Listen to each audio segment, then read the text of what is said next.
আমারে যে উহুদের ময়দানে দান দান শহীদ করে রক্তাক্ত করছে তুমি শোনো নাই? আমি যে 14 দিন পেটে ক্ষুধার তাড়নায় পাথর বাঁধছিলাম উম্মত, তোমার মনে নাই? একবারও শুনো নাই আমার ক্ষুধার কষ্ট, আমার পিঠের ব্যথা, আমার দাঁতের ব্যথা, আমার কাঁধে 2টা কড়া ঢুকে গেছে উম্মত। আমার ঘরে 3 মাস আল্লাহর নবীর স্ত্রী আয়েশা বলছে, আল্লাহর কসম উম্মত, নবীর স্ত্রী বলছে এক ফোঁটা চুলায় আগুন জ্বলে নাই।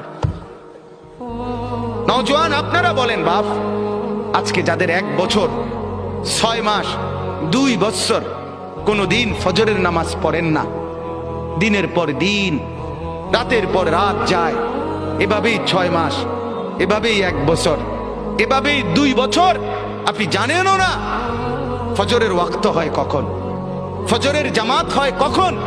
মেরে মোহতারাম, আমার ভাই, আমার বন্ধু, বলো